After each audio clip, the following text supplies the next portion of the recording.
Alrighty, so it is the week after then the track day. I literally just threw my gear in the garage when I got home. Still got all the stickers on from the day. And yeah, she just sat here for a couple of days now. I am aching like hell. My legs are killing me, which is not shocking. You know, that always happened when I raced my other bike as well. It's just, I'm an old man and it happens. But, so to recap then. In my last video we talked about what we're going to be changing. But there's a few things to mention that I probably didn't mention in that end of the video as well.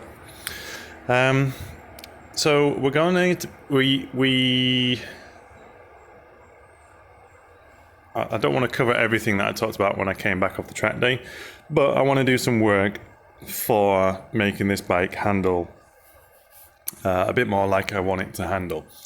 And there's a number of elements that I've gone away and looked at, done a bit of research on the old Tinternet to try and understand if anyone else has had those similar issues that I've had, and it would seem so, which, you know, is good, right?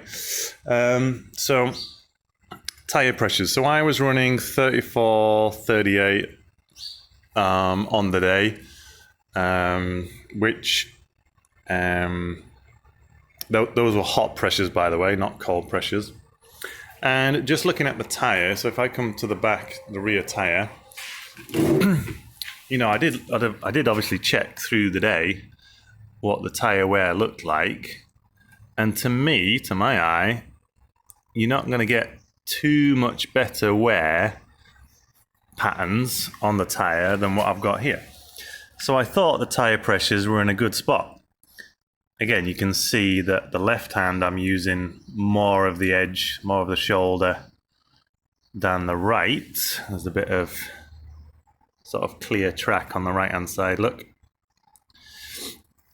But still, the wear on the tire was relatively good. So I thought I was in a good place regards tire pressures. But with a quick Google and a quick bit of advice from people, I think I might have been a bit too high on both the front and the back. So next time we're out at a track, we're going to be running about 30-30, maybe 29-30, something like that, hot pressures. And we'll just see if that gives me a bit more suppleness in the tires, especially on the front, which was where I was struggling to really have that confidence to push that tire into the corner and just throw the bike on its side. So that's one thing. The other thing is I have looked through all the Facebook groups again, tried to have a little look, and it does seem to be confirmed that going down with the yokes on the forks isn't the best idea.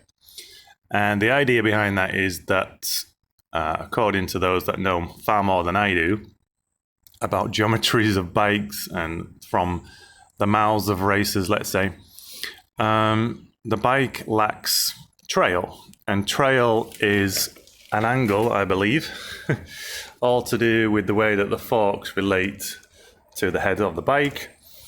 And so we want to increase trail. And to do that, we want the forks going down through the top yokes. Now, as standard, the bike will come with 6 millimeters of poke through, at least mine did.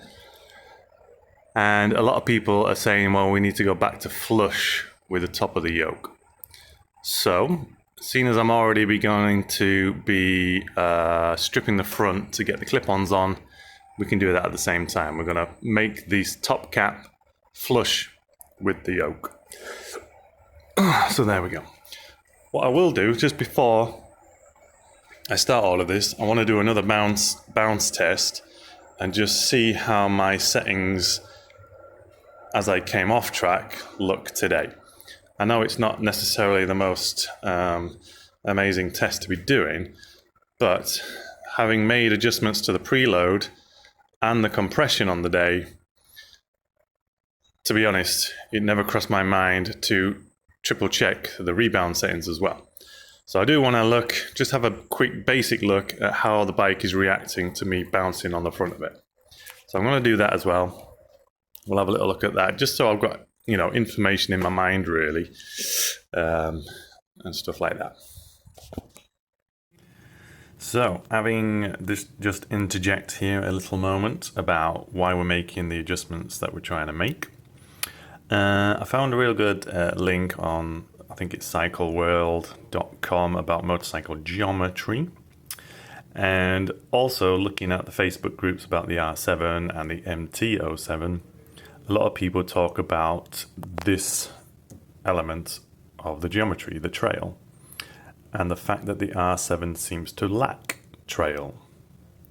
And when you have a lack of trail, again, you would appear by having a quick read on Google that you incur instability, yes, quicker steering, but also instability in the corner and a lack of ability to finish the corner exactly how you want.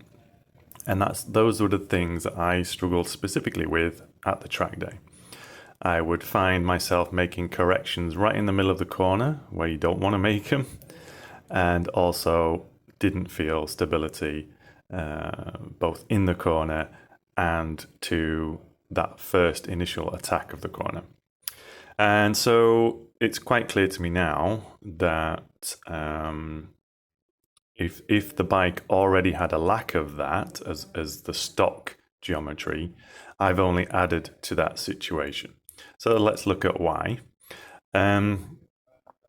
If you see the pink lines here, so imagine the fork tops pivot around the back wheel, don't they? If you were to lower the yokes on the fork, you kind of change this angle, because you're not changing anything at the back of the bike, but you're changing the front of the bike to be lower. So you're actually pivoting around the rear axle. And when you do that, you effectively start to close up this angle at the top. The angle of the forks becomes more and more straighter approaching this line, the lower it goes down the fork. And so if you close up this angle at the top, you directly affect this opposing angle at the bottom too. You'll close up these 2 points. You'll close up the trail. You'll get more, even less trail than you had before. So clearly that's something I've done here. And on a bike that already lacked that, that's probably a bad idea. So my attempts are now going to be to push the fork down through the yokes to actually increase this gap again. Now, a lot of my reading as well has pointed to the fact of what the racers do in terms of these yokes. Not only do they have yokes that actually sit lower down the fork, if you like, so this stem point here is in the same place, but they're machined such that the rings that go around the fork sit lower on the fork. And that allows you to push the forks even further through to get even more trail. And the other thing that they do is change the offset. So the offset, if you can see, is the difference between the stem point of the yoke and where the center line of the forks through that yoke. You can change that distance plus or minus. The stock offset value, I believe, is 35 millimeters, and the racers end up getting yokes with the adjustments to take them more towards the 26 millimeter distance. So that's my red dotted line here. What I've done is try to imagine what that does. So if you lessen the offset, you would actually bring the forks closer to the stem point. So this red dotted line is now the middle of the fork. And when you do that, the axle point in the middle of the wheel gets pulled backwards. And if you do that, this line moves to the left on this diagram and again increases the distance here between these 2 points, so therefore increasing the trail. So those are the way that it seems that the racers are compensating and getting back to where they need to be. Now, to get a pair of triple trees or yokes with this offset, if you want to go and buy a set of yokes, you're looking at $850 to do that. Again, that's not quite in my budget right now. So we're going to go with pushing the forks flush to the top caps, maybe even get a millimeter into the top yoke so they're not quite flush, but push them a very fractional amount further in so that it's not flush but actually indented very, very slightly. I know I can't go too far because that would be a security issue at the top of the yoke there. But we can do a lot to push out this trail number again and see how that feels for me. So yeah, here endeth today's lesson. Alright, so I did a quick bounce test, and to be honest it does seem a little bit oscillatey. It doesn't seem to be coming back and sticking. I've got a few bounces in there, so that would have been a good thing to have spotted on the track, I'm aware, but for whatever reason I didn't. So that's one thing to be mindful of the next time I'm out at a track day. Anyway, so these are the clip-ons that we're going to be having a play with, and what I'm trying to do is just mark up with some tape to a certain, just to pick up, let me touch the torch on, just to pick up on that corner piece of the clip-on and mark on the top yoke where that lines up when I've matched the standard angle in this direction. Then I can manipulate from there. I can move forwards or backwards as I desire, but as long as I've got a reference for where the stock position is, that's good. So I'm going to do both sides. I'm just going to get rid of this clutter, so we'll get rid of the camera mount, we'll get rid of the steering damper, just to just unbolt these two and take the clamp off. We'll get that out of the way, and then we'll start stripping down the front end, take the wheel out, etc. Alright, so we've got the front wheel out. Interestingly, you can, even on this type of stand, you can leave one of the calipers bolted up, and once you've dropped the wheel a little bit, you can swing that one out the way. On my stand, I did have to remove one caliper to get the wheel out, but if you're really in a stitch trying to save some time, you could leave one caliper bolted on. Anyway, back up at the top, we're just removing a few items up here. So we're pretty much ready for this clip-on to come out.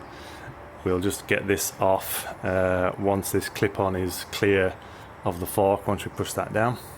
So I'm just going to do the left-hand side, and then we're almost ready for dropping the standard clip-ons. Okay, so that was a real pain to get off this side grip. In the end, I jammed a screwdriver in between the grip and the handlebar and used that to break the glue seal, and then just twist, twist, twist, twist, pull, pull, pull, pull, pull, and eventually that's come off.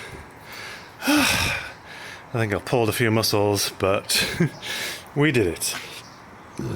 Alright, so next is to release the fork bolts, drop them through, and that will get the clip-ons released. Oh my goodness, I need a rest.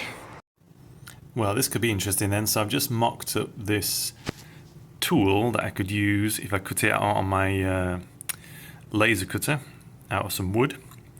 Then I could use it as a bit of an alignment to get both sides equal, both angles of the clip-ons left and right as equal as possible.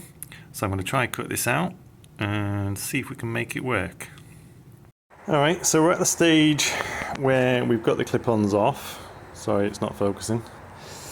And I've used a bit of tape to mark the sort of rotation around the clip-on, so I could measure sort of around the clip-on where the holes would be, and transferred that to this one, and then just marked those, punched them out and drilled them.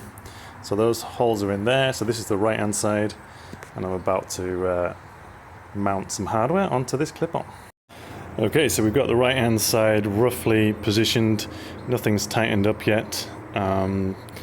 We have gone, like I say, we've gone flush, but if you'll notice, the top of the yoke doesn't actually fully touch. There's a bevel on it, yeah? So we've gone flush with the actual where the end of the bevel is. So we've just grabbed another millimeter of push down for the fork.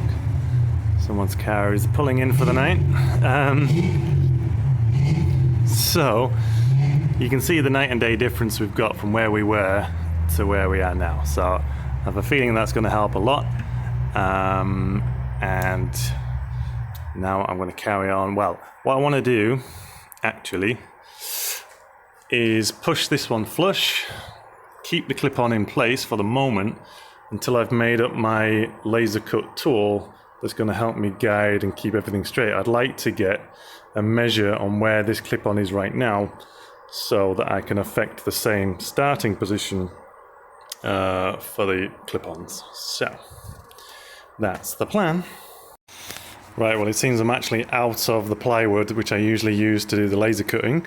So in the meantime, I did get a nice result here. Again, this isn't everything exactly in the right positions, but I managed to repurpose and refit and rework the original reservoir bracket in there. Just turn the light on. And just come back in from the other side using the original bolt. So that's nice and secure now, clears my fairings all well and good. It's nice and secure and has a bit of play still in the pipe to go at if I want to make any further adjustments. We've got both sides flush now. I do realize that my design for my tool, originally I'd gone for the 50mm diameter there, which the tool would locate on, but that's no longer there. So I'm probably going to use these adjuster and measure how big those diameters are and make that my center hole for the tool, measuring tool, to locate both sides and give me the angles. Right, well, just so I can get ahead, what I've done is overlaid the standard clip-on to the top of the fork and its location hole right there, and aligned the new clip-ons to that. So now I know the right hand side is roughly stock position, so that means I can work on the left hand side and just transfer over the measurement once I've made my tool eventually. Okay, any of you laughing at me because I'd already talked up this before swapping the clip on and perfecting the flushness before I'd even changed the clip on?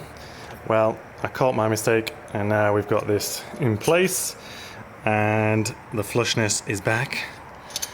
Right, so we've got this in place now, so I can go ahead and figure out any holes for this thing and get that mounted up.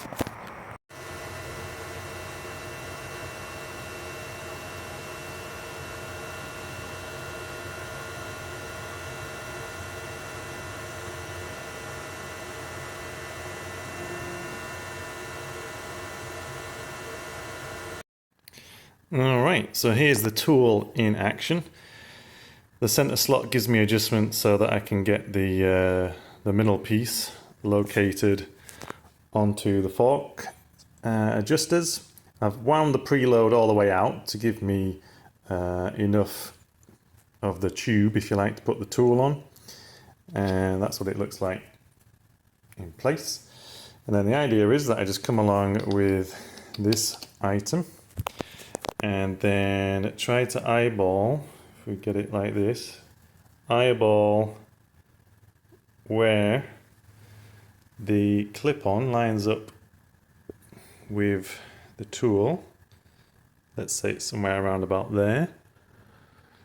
And then we can line up some lines on our tool and make a note of where they are. So roughly, just so happens to be, don't know if I got this lucky or whatever, but the standard clip-on position, if you just look, where's my camera?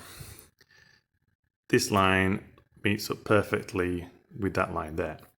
And if I put this side on now and line up everything exactly the same, which is about that, you see that? That lines up and that lines up. then we can see that the clip-on is actually pretty close to where we need it to be. I think it needs a tiny tweak that way, just to line up perfectly. You can see that. So that's the idea.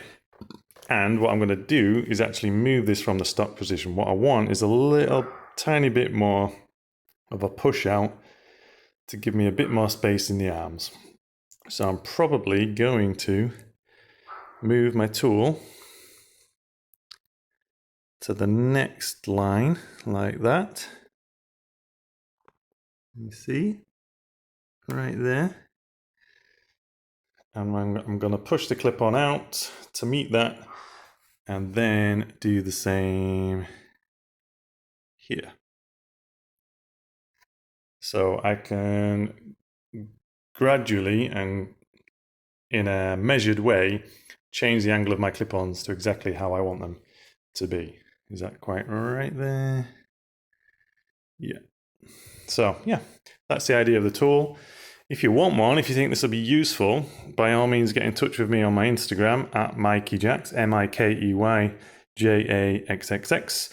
You can send me a message on there. If you live in the North American region, I'll make you one of these for a small fee, and if you cover the shipping, you can have one too. But anyway, it's useful for me, and I'm going to line these up now to that position and be all set. All right, so after carefully using that tool to get everything lined up side to side, equal, we've now got the grip back on using the old hairspray method, just to slide that on. It might not be fully sticking yet, so if it doesn't, then might have to try another method to get that to stick nicely. Let's push it up as far as we can. All right, so the steering damper is now using the bracket that it actually came with, so it actually hooks up to the fork underneath the clip-on, and there's an extension up to here.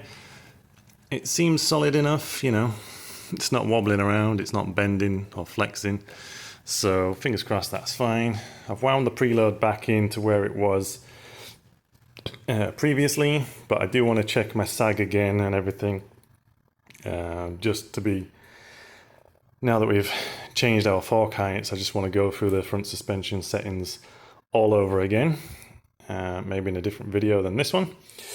So just gonna need to put the front end back together, wheels, brakes, blah blah blah.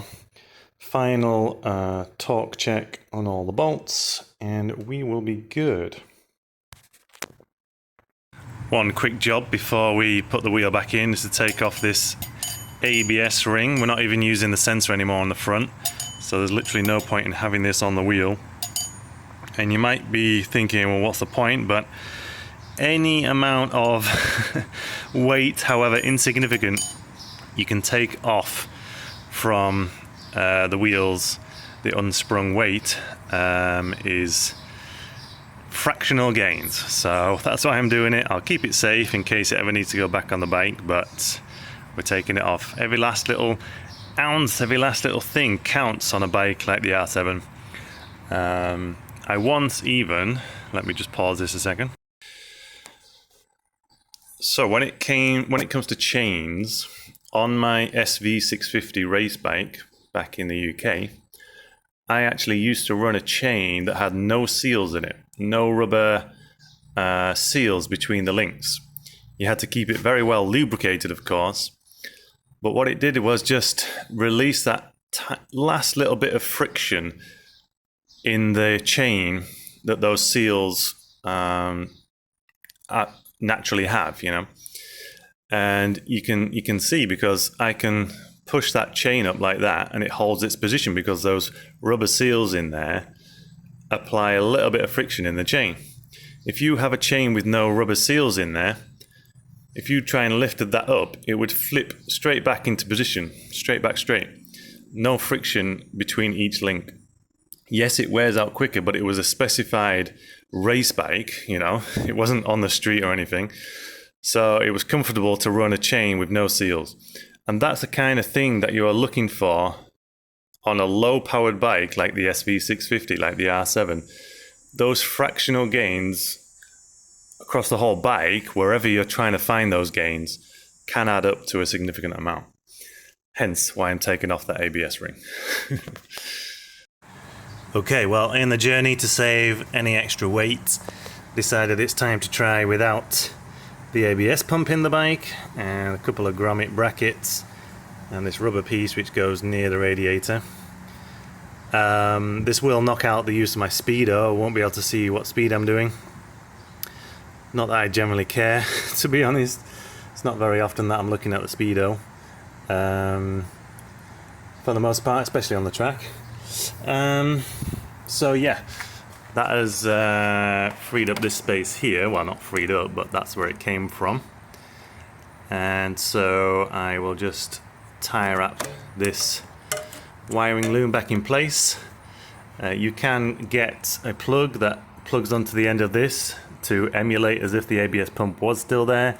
It's eye-wateringly expensive, so for now we're just going to do without, and tie wrap that up in there just to make it safe again. I was contemplating taking out this tray, but it looks a little harder to get to these two nuts on the back of here, so for the moment, just in case I want to put the pump back in at any point to get my speedo back, I'm going to leave it in place. Okay, I wanted to show you this photo from the Trackday, not because it's cool or anything like that, but you can see the angle of my lower leg, and you can see the height of the peg in relation to the ground. So clearly from this picture what we can see is I have so much room that I can go down with the pegs and not be anywhere near grounding out the peg or my toe. I'm nowhere near the lean angle that I need to get to yet for that to be an issue. So what I'm going to do is lower the pegs as far as they go, and then I think to give myself a bit more room, if I move the pegs forward, I think that's going to be more cramped than if I put the pegs back, if you know what I mean. So I'm going to go down and back and see what happens then. Okay, so we're almost back together. Still want to do some setup of the sag, check on the reload, rebound, etc. I've adjusted the foot pegs now, so I've done all the work that I want to on the bike. Now it's just a little bit of setup and tweaks on the suspension settings, but I'm going to save that for another video. I'm aware that this video is already too long for YouTube, let's say, but I'm going to do some road tests and things like that, and I'll catch you up in the next video. But yeah, for now we're going to see how this feels, and hope some of this information has been useful. And if you've got any questions, obviously message below. Anyway, we'll be back soon with the next video and updates as they come. So thanks for watching this one, and I'll catch you next time.